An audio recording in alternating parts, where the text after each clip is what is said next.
Firstly, congratulations on being 2018's overall MP of the Year. First of all, how does it feel being recognised as an MP of the Year? It's really humbling, and I'm really deeply touched. I think that whatever you do, though, there's always a big team of people behind you as well, whether it's the work MPs do in their constituency or the work that they do in their departments as well.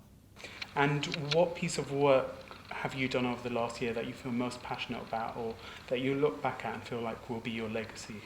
Oh gosh, I mean, there are. I'm really fortunate. I have not just one but two government departments, and they're really both incredible departments. The International Development Department does amazing work around the world, and every day I'm bowled over at the heroism and the compassion of people that I'm privileged to work with there. They're doing amazing stuff every day. As I speak to you, they're out combating Ebola, they're developing drones to fly humanitarian aid into people under siege. It's an amazing department. And one of the things we did this year that I was really proud of was the Global Disability Summit, which I think was just completely game-changing in focusing in on employment and economic empowerment, but also tackling stigma and discrimination and getting countries all over the world to change their laws, to change how they treat and respond to disabled people, helping the most vulnerable people around the world, and changing also how we do humanitarian assistance as well. And every day I see on my Twitter timeline things that are happening because of that. So I'm really proud of that, but again, huge team in many nations behind that. And then on the equalities brief, I think the work we've done around LGBT, the biggest survey in the world that we did with that, and all the good things that have come from that as well. Again, I can't, I'm taking the credit for it tonight, but it's a huge team of really dedicated people across the country that have done that. And one of the notable things that you were on the headlines for was giving a speech at the dispatch box in sign language, and to be the first MP to do that. Why do you feel like that's important for not just yourself but MPs to be showing and doing? I think I wanted to do that originally because I wanted to highlight the Disability Summit I just spoke about, but I was really bowled over by the response to it, and people were telling me stories of people who were at work and they'd stopped their work, they'd got everyone to come in the canteen and watch the television because groups that they were involved in had tipped them off that it was going to happen. And I think for them, they've written to me and told me it was a very moving moment for them, that their language was being recognised as a language, that someone was making the effort to do that, and just really raising the status of, although I wasn't using BSL on that day, I did it later on, but I can't speak and sign in BSL at the same time. But they were really moved by that, and that taught me that actually what we're talking about here is really enabling someone to reach their full potential, enabling someone to communicate in the language that they use.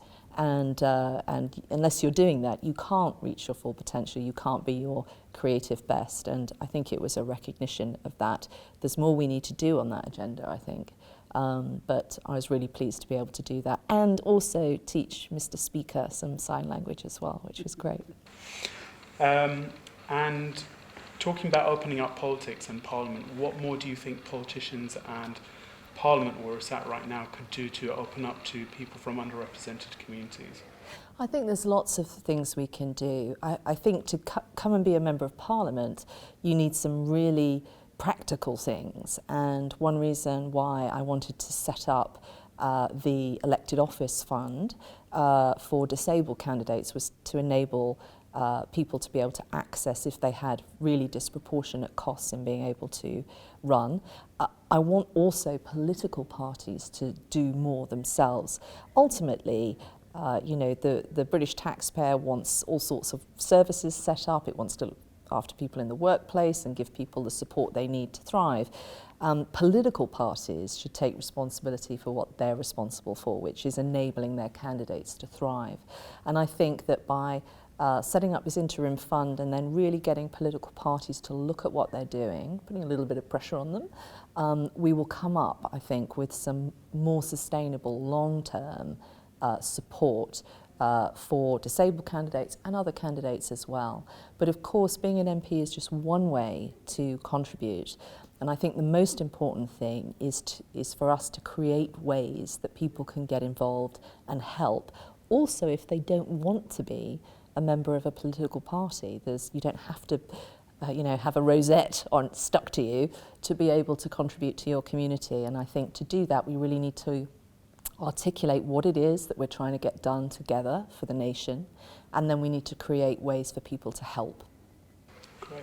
And Patchwork's primary aim is to get young people engaged with politics. Why do you think such work is important for the charity sector and organisations like Patchwork to be doing? I think it's really important that young people's voices are heard, not just because it's a nice thing to do and it always cheers us up when we get letters from young people, but I think also because they see the world in a very different way. And I think that that's what we need to aspire to in a way. The passion that I see every day in emails or letters that come into my department from young people who are campaigning about things that they're passionate about is really actually very inspiring.